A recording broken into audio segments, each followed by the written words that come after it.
The Raptor, and last I left off, I finished most of the overspray of the orange on the white, so I got all that taken care of. Then I went back in and did some shading, and when I do shading, I usually do it freehand, or I take like an index card or a basically a piece of paper, and I basically go like that just to hide any overspray, just to do any quick, do some shading that way.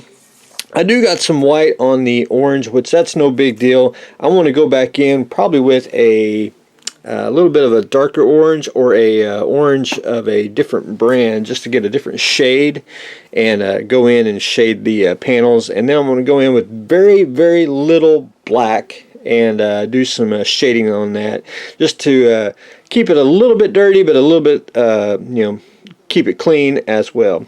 But one thing I did do is I painted the engines, and I painted the canopy a metallic gray. And I gotta say this, I suck at painting with acrylic metallics. I mean, it's just it's one of those, especially if you do it at a low setting, it wants to sputter. I never can mix it right.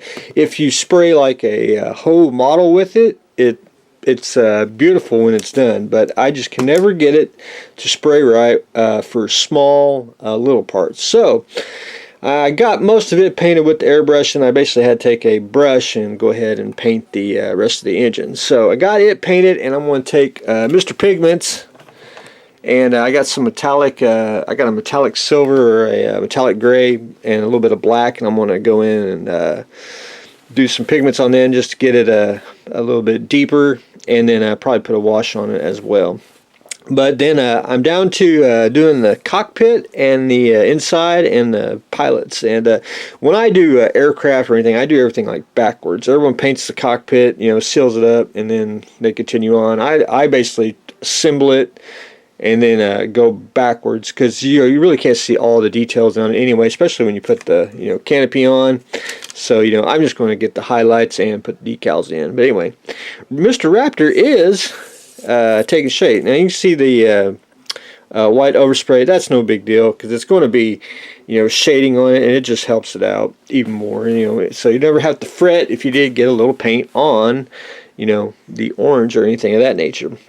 The Lowe, I did get the primer painted, and I did get the tracks painted, and I didn't have to I didn't really have to go dead nut paint all the tracks accurate and everything. It's just a dark track base coat.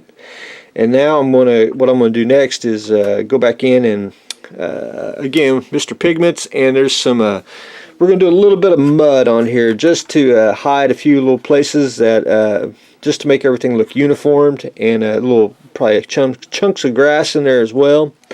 And I think it'll make the tank, it'll hide the non-fitting tracks. It'll hide them real well and give a tank a little character. And then we'll do some straight edge camo on that. So probably do that this weekend. But anyway, Lowe is taking shape. Hex marks the spot. Now I'm down to I need to put the decals on, but I got most of him. I got the skeleton back on. He does work, but I gotta clean a little bit off. He wants to be just a little stiff. That's from the wash. I knew it would do it when it did it, but I gotta clean it just to make sure it's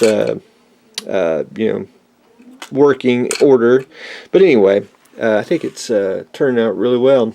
Very fun, and it's one of those kits that you from the youth and everything. So I'm hopefully I want to do a little more dry brushing on here, and then seal it after I put the decals on, and then I pretty much will be done, ready to work on the base here, which is I'm going to try to put it on the base, which I'm going to flip it upside down, and I want to put like a little bit of water, since it is the Dead Man's Wrath.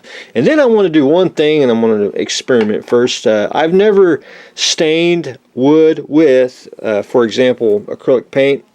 So I want to try to do that and see what that looks like. I've never done it, and I thought that'd be a good opportunity to stain the base. But anyway, that's what I've got going on today. A quick update. I am working away at the Hex Marks the Spot, the Lowe, getting its track painted, and Vallejo primer for the Tiger Yellow, and we are continuing on weathering the Rescue Raptors. So that's what I got going on today, so stay tuned for the next exciting episode.